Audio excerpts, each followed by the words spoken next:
Ons volgende gas het pas sy 80ste verjaarsdag gevier en ons het besluit dis tyd om 'n bietjie met die man van eerstes te gesels. Hy het die eerste Afrikaanse album uitgereik waar hy al die liedjies self geskryf het. Die eerste Afrikaanse rockliedjie geskep en die eerste Afrikaanse rockband gelei, wat op die verhoog opgetree het natuurlik. Dis niemand anders nie as die liedjieboer homself en hy is hier saam met ons via die allerhande stroomdienste en die fancy maniere wat ons met mekaar kan gesels. Anton Goosen, hartlike goeiemôre en baie welkom hier by Goeiemôre, good morning. Môre, hoe gaan dit? Anton, het gaan lekker en so lekker om ook weer met jou te kan gesels. Jy toer steeds aktief en niemand sal dit glo nie, maar ja, jou 80ste verjaarsdag vind jy jouself in dieselfde tipe geselskap as die internasionale legendes. Soos Willie Nelson, Bob Dylan en Ringo Starr, al die manne wat net nie einde kan kry nie. Hoe voel dit vir die liedjieboer? Hoe kry jy dit reg en jy toer nog steeds aktief? Wat drink jy? Wat is in jou water, Anton? Gansbaai water. Dis 'n spesiale fontein hier onder die huis. Aha, ek weet. Water inneem, ek het amper gesê suip. Anton, maar baie geluk nou met jy lyk goed, jy geniet nog jou musiek en is dit maar wat jou dryf na al hierdie dekades in die musiekbedryf en op die verhoog? Dis waar, jy weet, mense voel jou kop voel 18 jaar oud of 28 of 38. Jou lyf voel nie heeltemal so nie en goed, die spare parts raak skaars. Dat ek het so stel, mens moet dit met let op wat jy aanvang. Maar verder, jy weet, ek is in 'n baie nice spasie, hoe dit sal ek sê. Die optredes is nog steeds vir my baie lekker. Reis is lekker, maar jy weet, tot op 'n punt toe. Jy weet, dit is 2 ure lughawe toe, dan wag jy vir 2 ure, dan sit jy 2 ure op die vliegtuig, dan wag jy 'n halfuur vir die bagasie, dan ry jy hier, sê maar Pretoria toe, dan doen jy jou klankbalans, dan doen jy die vertoning, agterna moet jy met die mense gesels, dit is 'n lang dag. Die mense, soos jy goed weet, hulle dink jy stap op die verhoog en die ligte is op jou en dit lyk lekker. Maar dit is baie lank daar, jy weet, goed, soos wat die tyd nou aangegaan het, ek gaan nou 'n dag, as ek bo toer, dan gaan ek 'n dag voor die tyd. Weet jy, dan net so 'n bietjie kan asem skep. Jy het slim geraak. Anton, en hoe dit verskil byvoorbeeld van as 'n ou dink 40 of wat jaar gelede? Jy weet, toe jy nou nog 'n jong kunstenaar ook in die bedryf self was.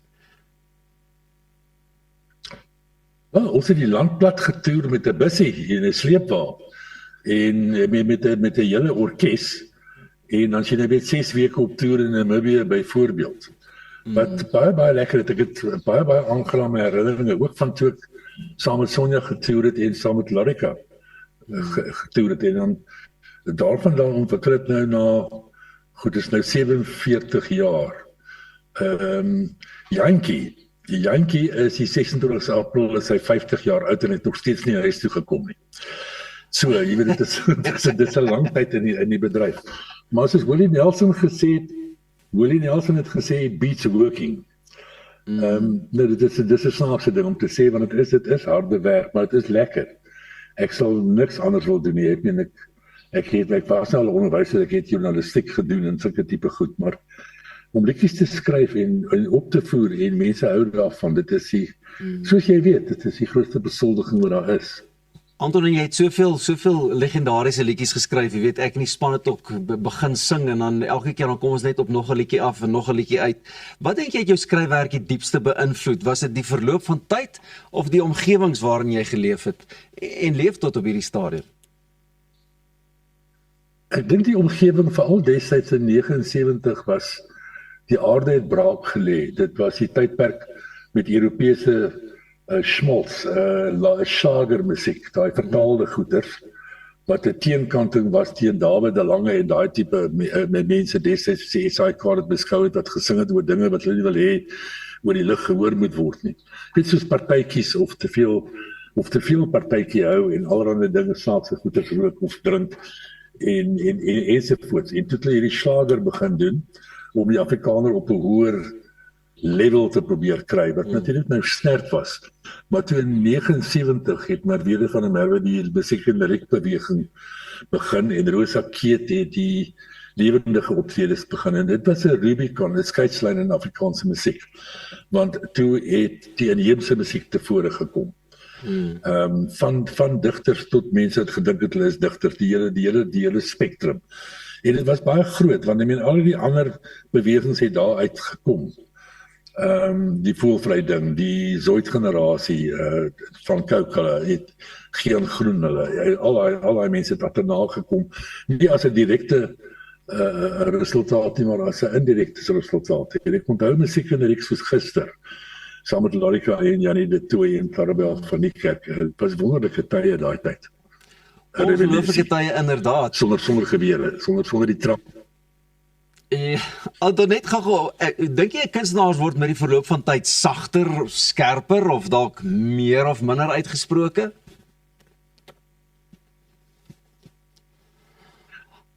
Anton, kon jy my hoor nou? Dink jy is inhaal, dan is jy minder Ja, kan jy hoor. Ek dink in die begin het die mens baie meer energie. En soos wat die tyd aangaan en aanrol nou na 80 toe, het ek het nou regtig nie lus vir gevegte nie. Jy weet die gevegte is agter die rug, die goed waarvoor jy ernstig gestaan het, soos backtracks en vertalings en fronttracks en nou AI en ek weet nie wat gos. Ek wil eintlik maar net nog 'n klompie liedjies sing, opneem, jy weet vertonings doen wat lekker is en ek doen minimalistiese vertonings nou hierdie jaar. Ek gaan nie nou op 'n 6 weke toer deur Afrika ry nie. Ons sal nie omgee, sou jy dit nou wou vasvat nie, maar net so voordat ons moet groet, watter raad het jy dan vir jong mense wat vandag 'n verskil wil maak met hulle musiek of ook in die musiekbedryf? Is om veral as jy skryf uit jou eie ervarings area uit, die ervaring wat jy emosioneel, visueel, auditief ervaar het. Connie de Villiers het vir my gesê, jou eerste plaat of album is so maklik, want jy het jou hele lewe om uit te put. Daarna moet jy werk, en jy weet, jy moet observeer. Ek persoonlik doen baie nasorg en ek kan dit hoogs aanbeveel. Hoe meer voorsorg jy tref, hoe minder nasorg hoef jy te doen. Die dae van, jy weet, ons gaan in die atelier in, dit klink lekker, en dan môre word die liedjie uitgereik. Daai dae is verby, jy moet seker maak dat die liriek reg is, jy moet seker maak dat die note reg is, dat alles Anton, maar baie dankie vir die inloer, ek gaan jou daar met kort knip, ons gaan weer kuier, nogmaals sal ek met die verjaarsdag, wat 'n inspirasie, en al wat ek nou kort is, klein bietjie wyn, klein bietjie wyn, klein bietjie wyn vir my. Cheers.